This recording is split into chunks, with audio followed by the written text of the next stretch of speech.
But the future is borderless world. But the immediate issues are immediate votes. Yeah, the problem, and I'm merely just looking at it from a very small perspective. If you are going to narrow your politics on vote, you'll leave. You will disappear. you will quit, because the day they don't vote for you, you are going to leave. You're going to close shop. So we are not in the politics of votes. We're in the politics of liberating the mind of an African child. And a liberated mind can never look for a slave job. It will look for ownership of land, banks, and the mines. And ours is longevity. It's a generational mission. This one we're using of election is another means within which we can capture the state power and implement things that are beneficial to our people. But election is not the alpha and the omega of politics. It's one portion. Our struggle is to politically conscientize our people.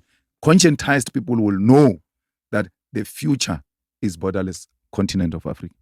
I got to listen to this interview, and I want to say that it was quite thought-provoking, and it made me think about, wait a minute, Julius Malema has always spoke about this open border continent policy, and that he stands for it, and that he's willing, he's open to immigrants coming to South Africa. He wants that. This is what Julius Malema has always said aloud and never kept it a secret. Okay, of course, it was not good news for a lot of people. A lot of people were against him for that, and that could possibly be why the EFF experienced a dismal result at the polls just earlier this year. But guess what? Guess who never told us? Guess who never told us about their open borders, and only a week ago came to announce the Bi-National Commission that Ramaphosa wants Nigerian products on South African shelves. And it doesn't end at just Nigerian products. No. It's definitely Nigerian tourists are about to experience the easiest method to come into South Africa. Businesses are going to get business visas. It is going to be so much easier for Nigerians to come here to South Africa. You know what? I didn't hear the part where Nigeria is saying South Africans can come to Nigeria and they want to put, but you know what? We are not there. What I want to focus on is the comparison between what Julius Malema has always said and what Cyril Ramaphosa did last week. Do you think that was a betrayal to the country from the elected GNU government? Or was it always the plan? They just never told us about it. Let me know in the comment section your thoughts on that. Another thing, this conversation was between Julius Malema and King David Studio. And some of the things, this conversation was sparked off of the conversation of South Africans are against immigrants coming into South Africa because they're taking their jobs. And Julius argues that, what jobs are you talking about? You're talking about the job at the petrol attendant. You're talking about South Africans wanting to be a waiter. That's not the jobs we're fighting for. The jobs, what we need is conscientized, liberated minds. A liberated mind can never look for a slave job. What they're looking for is ownership of land, of banks and mines. And the immigrants coming in are the least of your worries because they have no impact on that. So saying that Zimbabweans, Mozambicans, Nigerians are taking your job, well, Nigerians is not really taking your job, but is not accurate according to this conversation with Julius Malema. I encourage you, I'm going to link the full video below. I didn't think I was going to watch the full video. I truly didn't think I was going to watch the full video because I watched Julius Malema with La Sizwe, right? And then this one came up as a suggestion and I said, what's Julius Malema up to? He seems to be on a podcast tour. And normally when someone's on a podcast tour, they have a message that they want to spread. So I said, you know what, let me give him a fair chance. And I'm glad that I did because, this opened up my mind to think, Julius Malema does have a point. It is not the slave jobs that the South Africans would want. And is that the fight that we want? So let's continue listening on. There is more that they break down into, and I definitely want to hear what you guys think about it, especially with the new rules, with the new visa rules for Nigerian tourists and Nigerian business people, including Nigerian products on South African shelves. Was that a betrayal from President Cyril Ramaphosa? Want to hear from you. Let's continue listening on. I'll be back with the rest of my commentary. I want to sum up. We recording this when I spoke to Leanne, said, those are rumors, they don't matter. The issues of people leaving your party. Yeah. I said, but I can't have Julius and not speak about these things. How do you characterize this moment in your political party where there's an exodus of people? There's a departure of your highest ranking official in that regard. How do you characterize this? What do you call this moment for you?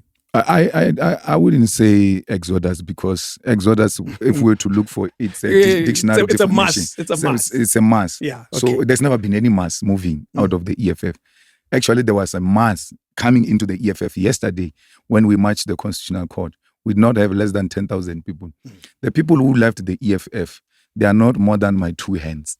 And those are individual people who have taken a decision to do so. It is their individual right, and there's nothing I can do about it. But the EFF remains intact, and there's no mass exodus in the EFF. There is mass entrance in the EFF, entering of the EFF. Our membership system receives new applications on daily basis. Those who left us have not taken anything from us. Winnie Mandela House is still open. Regional offices, provincial offices, branches of the EFF are open. We are going to conference from the 12th to the 15th of December at Nazareth. We are done registering delegates. It's going to be a nice conference of the EFF, the one to remember, memorable one. So where I'm sitting, I'm not worried. I don't see anything that really threatens the existence of the EFF. Brotherhood. So as Vuyan was speaking, I opened my WhatsApp group and I went to my WhatsApp phone thing. I went to Floyd's name. I found a letter. I said, Vuyan, I'll call you. Open that thing. That's where he was resigning. So he sent you a WhatsApp. Wow. Yeah, and then I said, no, let me come and see you. And then I went to his house. I said, I came to your house so that we can speak freely, because it's your house. True, I'm no longer your president since you resigned. So I'm not here to convince you to come back to the EFF. I'm here as a brother to ask you, what have I done to you? So that I don't make that mistake with the next person. You owe it to me to tell me, okay, 1, 2, 3, 4. I will respond, of course. When you said whatever you're going to say, I'm going to respond to it. But it doesn't mean I'm responding to convince you. He said, no, there was nothing personal. You didn't do anything wrong. Yeah, from where I'm sitting, I don't know why I'm called a gangster, because from where I'm sitting, I didn't do anything wrong. It was me and him like this in his house. And then when we finished the whole discussion, we called Marshall, the SG. And I said, explain to SG. SG was shocked.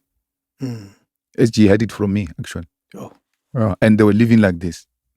Maybe brotherhood to him doesn't mean anything. Maybe we love people who don't love us. Yeah, maybe. Because every day of his life was with Marshall like this. Marshall didn't know? Nothing. And I don't need anyone to tell me Marshall knew. I was there. I looked at Marshall. The other thing you must know about me is that I'm very good at reading a human's conduct. Or this one is going to be a problem. So when we are in a club or in a party, or something, when a fight is about to start, I will tell you there's going to be a fight. Let's disappear. Yeah. So I looked at him with that thing. He was so hurt. He spoke from his heart. And Marshall made one point, says, I was in business. Unlike you, comrades, I didn't grow up with these things of politics, this, that. When you, Floyd, you come and bring me into politics, and you say, no, we're forming this thing, come, it's a good thing. I leave my businesses to come here. When you leave, you don't come to call me, Ray, that thing we came for no longer exists. Let's go. Let's run. Because you brought me here. How do you leave me like that?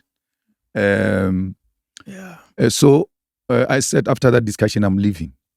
Normally, when I leave, of course, we lived together, me, Floyd, Marshall, we're always together when we're around. So, but I'll be the first one to leave because Marshall stays alone. The wife is in Durban. Okay. Mr. stays alone. He's got no wife. So now I stay with my wife. So at some point I have to leave. So I say, no, guys, I'm leaving one. I will always leave the two of them sitting together. Yeah. That day when I said, no, guys, I will see you at what, Marshall stood up and said to me, why would you leave me here? Whoa. Yeah. Why would you? Then we went out. He came into my car and said, how do you want to leave me with this guy? These people, I used to leave them together. Many times before. Well, I was so shocked. And that's how I realized his pain, that he feels like there's no room. Like, okay, let Julius go. Then we can speak about it in our own language of how we address each other. Julius had his 10 with you. Now it's my 10 with you. He didn't even want that 10. Very young, my dad. Yeah. And I saw the Brotherhood. Yeah. And for him now to say it's always been a political relationship, well, I'll be honest, I don't agree with that. Yeah. However, that's him to say that. What do you say to that statement? Well, I regarded him as my brother, and he regarded me as a gangster. So it's for him to answer that question. There's nothing political. There's nothing that was limited to political. It was beyond that. And it ended the day he went to join MKP. And when he betrayed me, someone was saying, yeah, you say a person is a brother, and then the following day you say he's a betrayer. Your brother can betray you. That he betrayed you doesn't mean he's not your brother. Your brother can betray you. So my brother betrayed me. And when I said that loud out, he said, I'm a gangster. I've never been a gangster. Are you saddened by it? No, I'm not saddened by. I will never be sad by what Floyd says. Or saddened by his departure, though. It's a pain I dealt with, and I've overcome it. I've accepted it. And on a hindsight, I think it was a good thing he left. Why do you say that? Because we don't have to look over our shoulders as to what is he up to now. What is he saying? Who is he with? And all of that. Because he had his own ambitions about the EFF. But otherwise, everybody has got their own ambitions. What matters is how you go about it. Did you see it coming? No. Not at all? No. Not from Floyd. No. You know, there was a time where, I don't know which one started it, where Floyd said Mbuyiseni is going to leave the EFF, what. And then when I told Mbuyiseni said, no, he's crazy. He's going to leave EFF before me. Whoa. He will leave me here. And Mbuyiseni was right. It was not MK. At the time. That's long before MK. Yeah. Floyd leaving the EFF is still news even today. It's actually, they were brothers, even though Floyd denies it and he says, no, we were just former party members. You know, it is what it is. Julius Malema is a gangster, but you can still see that Julius Malema is hurt by the departure of Floyd, and as well he calls him his brother. He says, I did think he was my brother, only to find out he thinks I was a gangster. But funny enough, he was with the gangster and they were ride or dies for many years, okay, over a decade plus. But then suddenly, now that he's in green, Floyd Shivambu has decided, what? No, let me open up my eyes. Julius Malema is definitely a gangster. But what I found in contrast between this interview, Julius Malema and Floyd Shivambu, Julius Malema is more honorable with regards to their relationship. He's not calling him names. No, he does say he doesn't trust him anymore. He's glad he's gone because at least now he doesn't have to look over his shoulder. Was Floyd Shivambu a wolf in sheep's clothing? Or did the future look brighter over there at the MK party? What am I saying? The MK party with President Zuma. Let me know your thoughts, because their relationship dynamics is pretty interesting because they're not singing the same song. Their songs are very different, but definitely Julius Malema has been impacted by the departure of Floyd. I definitely want to hear your thoughts on that. But while we're still on the conversation of Julius Malema and his open borders, I want to get back to that one where, I looked up the is it called the Schengen visa, which is the European visa for 29 European countries, and they have eliminated border controls between them. Okay, just to name a few: Greece, Spain, Sweden, Norway, Finland, Belgium, Denmark, Switzerland, and a lot of the European countries, 29 of them to be exact. And this area is known as the Schengen area, and it's an area encompassing 29 European countries that have officially abolished border controls at their mutual borders. Okay, and I think they're using the same currency, which is the euro as well. So, this is kind of Julius Malema's dream for Africa. Is this where Cyril Ramaphosa is going? And if so, why start with Nigeria and skip past the countries that are bordering South Africa? Let me know your thoughts on that. I definitely want to hear your thoughts and how you feel about this open border concept. Is it going to benefit South Africans at the end of the day? Ultimately, the president has already made the announcement. The thing is now, can you live with it, and how do you plan to benefit from it? Yeah. How do you plan to benefit from it? Because it's here. Elections are not coming anytime soon. So I don't know. So it's still up in the air, but let's also listen to this portion with regards to jobs for South Africans. What are the jobs that you are looking for? Okay. Is it the waitress job? Are foreigners taking away jobs from you when they are taking, in Julius Malema's words, the slave jobs? Are they really taking jobs away from you?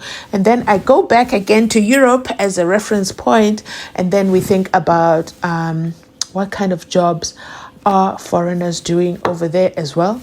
Are they a threat to Europeans? So let's talk more about it in the comment section down below. And of course, I'll be back with more of my commentary. Wait. Yes. They've not taken anything strategic that which constitute the economy. I hear that. And I have this thing I do. We're recording this on a Wednesday. Yeah. On a Wednesday on my radio show, Yeah. I have this thing where I say, call in if you're looking for a job. Yeah. And all you do is you send us a voice note. Hi, my name is David Mashabela. I can do anything. Yeah. I have matric. Yeah. I can work anywhere. Yeah. I'm even willing to move. This is me giving you an example. Yeah. I'm Yeah. even willing to relocate. Yeah. I can look after your children. I can do your garden. These are South Africans who are saying that. Mm. And these are South Africans that are saying, all I need is to feed my children. Did you place them?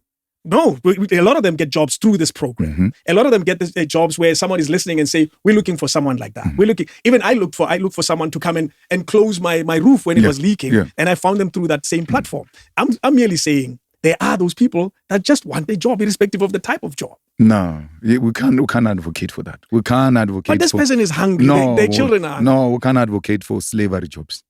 Slavery is an unacceptable thing which we must never justify. Let's create quality jobs for our people, which have got benefits, which have got pension fund. These people that you got jobs, so I can do anything. There's no pension fund. There's no job guarantee. There are no benefits. Compensation, compensation and all of that. Yeah. So I'm not going to confidently say I'm placing South Africans in jobs that are not safe, that do not pay very well. And I see many South Africans saying, but we're not going to do this. We want the jobs that they promised us, that they're going to give us quality jobs. I am for jobs. I am for South Africans, but I'm not for enslaving South Africans. That I will never be part of. Every foreigner who's here must be documented. Once documented, they too have got a right to access the opportunities that we're talking about. We cannot advocate for undocumented foreigners when we are saying EFF people must take IDs.